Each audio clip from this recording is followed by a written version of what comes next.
Hi everyone, welcome to my channel. I'm excited to be participating in Altenew's July release. Altenew is getting things started with a video hop and of course a great giveaway. The release is fabulous and I hope that you'll hop along for inspiration. You'll find the link to your next stop in the description of this video. I'll have lots to share throughout the month of July, but I'm kicking off with a fabulous set. Flutter Bloom is a very large stamp set, 8.5 by 11, with beautiful floral images, butterflies, and amazing sentiments. It is complemented with a coordinating stencil set, die set, and even an embossing folder. Because this set is so large, I'm able to stamp all of the images and color them and then create 4 cards. Right now I'm inking up the large floral image that is included in this set and one of the butterflies with black ink. I'll be doing 2 separate stampings, and I do have some sentiments that I didn't actually use because I elected to stamp directly on the card fronts. Because I have multiple images and some of those images are very large, I find it useful to use a pressure tool. To get a nice crisp image, I'll ink them up twice. The stamp wheel makes this very easy to do and I don't have to worry about anything getting out of alignment. It will be stamped perfectly. For the second round, I'll stamp the smaller floral image plus the side view butterfly. To create 4 cards, there was only one image that I stamped twice, and that was the butterfly. On to the coloring. I'm going to be using the stencil set. This is quick and easy. There are 11 layering stencils with this coordinated set. First 6 stencils will color the large floral image. I'll be stenciling with Altenew inks using small and mini blending brushes. Right now I'm working on the large floral image and stencil 1, and I'm applying mauve. To get a nice natural gradient, I apply more pressure as I apply the ink at the center of the flower, and as I work towards the petal's edge, I lighten it up. For my next stencil, I'll apply the ink in the exact same way. I'm still working on the flower petals, and I'm applying another ink called Berrylicious. Isn't that a cute name? Third stencil will complete the petals with my darkest ink, Acai Berry. And if you have not had a chance to work with stencils, Altenew always provides a layering guide. These are step-by-step instructions that are done visually. They are super easy to follow. Now to start working on the foliage, I'm going to start with my lightest green called Silver Sage. Again, I apply the ink in the same way as I did when I worked on the flower petals, concentrating the color more so at the base of the leaf. For stencil 5, I'll be applying Jade. I really love Altenew inks. They come in families of 4 that are a gradient from a light tone to a dark tone. These work particularly well with stenciling, taking all of the guesswork out of which tones will go well with each other. Stencil 6 will color in the center of the flowers, not just for this large floral, but also for the small one. You'll notice that there's an etched line that divides the 2 different stenciling applications. I've used a nice soft yellow called Citrus Burst. Now on to the smaller floral. In case you haven't noticed, I'm working on Altenew's grip mat. It is sticky on both sides, so it grips the surface that you're working on securely and also holds your paper in place for you while you're stenciling. I hang on to the protective sheets and I put them back in place to store it. Stencils 7, 8, and 9 will be used for this bouquet.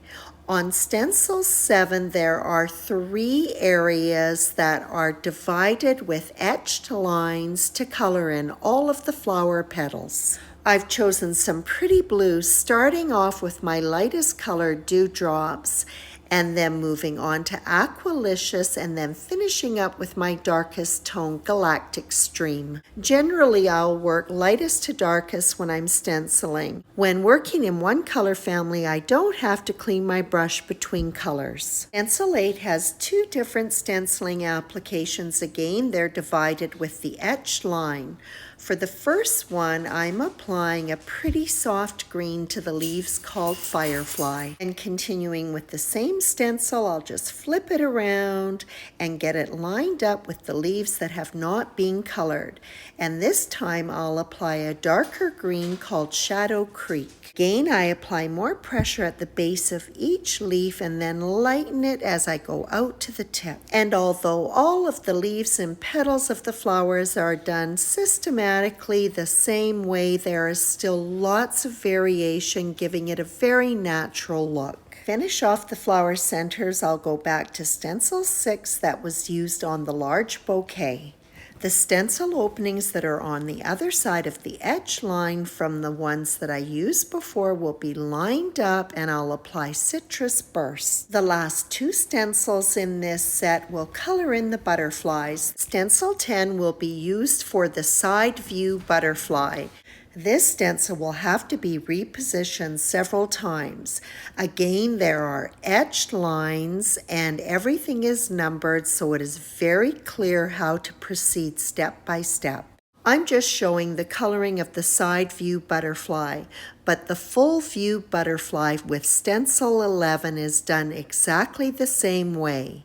Several steps, they are all numbered in the order in which you apply the ink. For this butterfly, I'm using a combination of Citrus Burst, Honey Drizzle, Green Gold, Firefly, Shadow Creek, and Mountain Pine.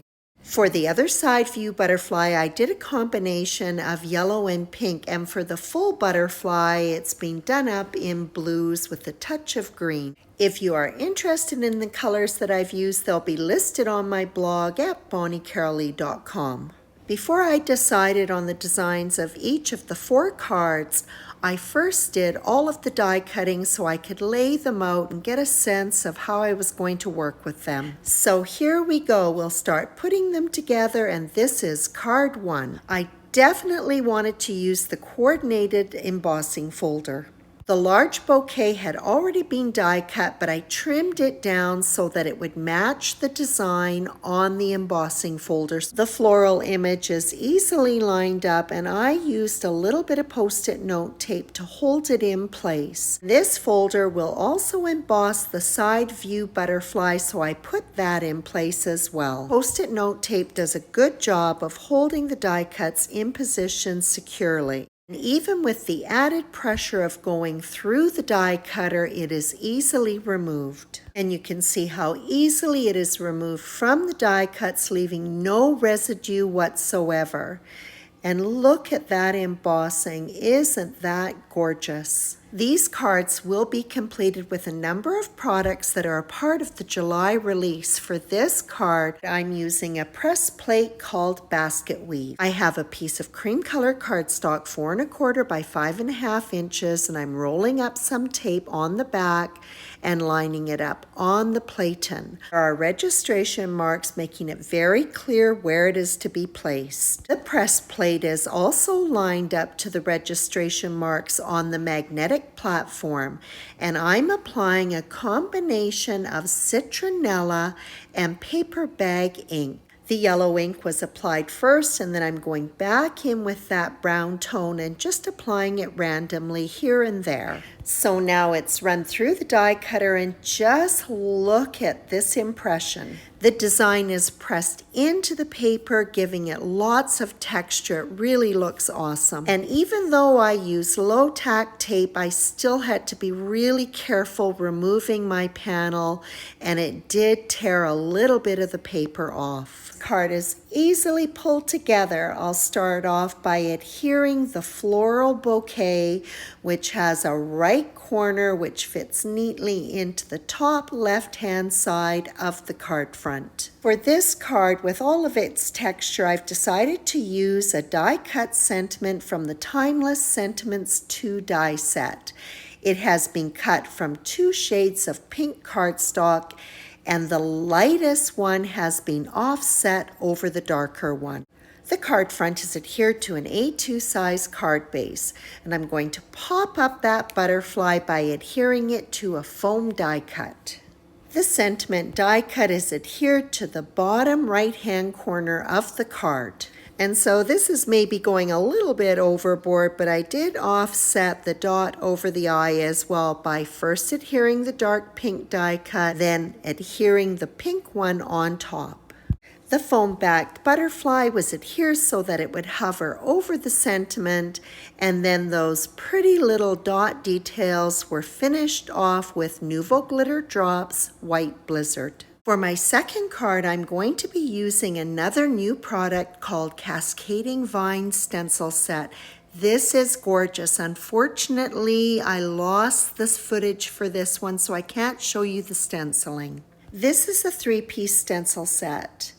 There are 3 individual leafy branches that can be arranged in whatever way you wish. I stenciled the leaves with a combination of eucalyptus and cloud white, and the stems were done in jade. Really love how this looks on the cream colored cardstock. The sentiment from the Flutter Bloom stamp set was done in forest fern, a deep green. This card front was trimmed down to 4 by 5 1/4 inches and then adhered to an A2 sized black card base. The side view butterfly was first embossed using the coordinating embossing folder and then adhered to a black foam die cut. And this sweet butterfly was adhered to the card so that it would hover over the left-hand corner of the sentiment. And this card is finished off with a few embellishments using the creamy colored enamel dots from Nature's Wonders. I use my craft pick and slip it in between the enamel dot and the backing paper to pick up these adhesive back dots and put them into position. The details on the butterfly are finished off with Nouveau Glitter Drops White Blizzard. These droplets dry clear and leave a pretty sparkling effect. The background for this card has been completed with an amazing press plate called Fiesta Foliage. For this card, I wanted just the texture, so I simply pressed the plate onto white cardstock. The panel was trimmed to 4 1/4 inches wide by 3 1/2 inches tall, and then finished off at the bottom with some teal glitter washi tape. This small textured panel was mounted on foam before being adhered to the top of an A2 size card base. The small bouquet was adhered to foam that had been cut with the coordinating die. And I'll just position my floral onto the card front so that I can get an idea of where I'm going to place the sentiment. The sentiment is stamped in black ink, and then I can go ahead and adhere my floral so that it frames the sentiment. And I'll finish this card up with a bit of sparkle. Okay, more than just a bit. I absolutely love these gems from the Deep Sea Sapphire set. And I may have gone just a little bit overboard, but with this light blue, it is a subtle effect. On to the 4th and final card. I'm continuing with the Fiesta Foliage in the background, but this time I'm inking it up. The design is going to be pressed onto a double weight watercolor paper. This is quite soft. I'm going to have to be very careful removing that yellow rolled tape that is on the back, holding it onto the platen. I'm applying Galactic Stream, Aqualicious, and Dewdrops randomly across the press plate. To get good ink coverage, I like to apply it in small circular motions. And there's no big rush. This ink is slow drying on this press plate. Just snap the platen onto the magnetic feet onto the platform and run it through the die cutter, and just look at that design.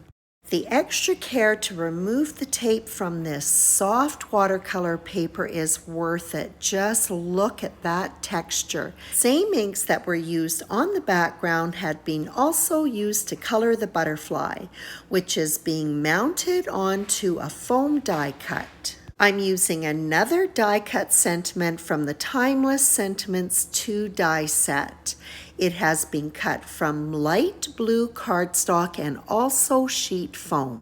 To be creating a floating sentiment, so I've die cut the foam a second time. On the back of the die cut that has been adhered to the cardstock, I'm dotting it with Tombow glue. I'm going to set it aside to dry. When Tombow dries, it is tacky and repositionable. To create that floating look, the shadow die was used to cut vellum paper. Liquid adhesive and vellum does not go together, so now that my adhesive is dry and repositionable on my sentiment, I can adhere it safely to the vellum shadow. Second die cut foam sentiment has not been removed from the excess foam. Again, I'll apply Tombow adhesive, but this time I'm going to apply it to the top of the sentiment. It's going to come in contact with the vellum paper, so I'm going to let it dry completely. If I don't, the vellum will wrinkle. And go ahead and align my sentiment to the second foam die cut.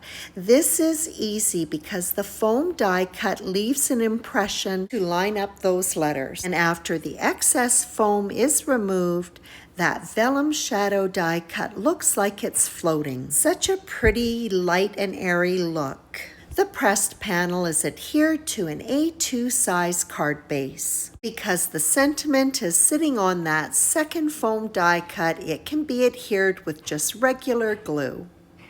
And like the other butterflies, this one is finished off with more of the Nouveau Glitter Drops White Blizzard. That completes these 4 cards created in one stamping session with Flutter and Bloom.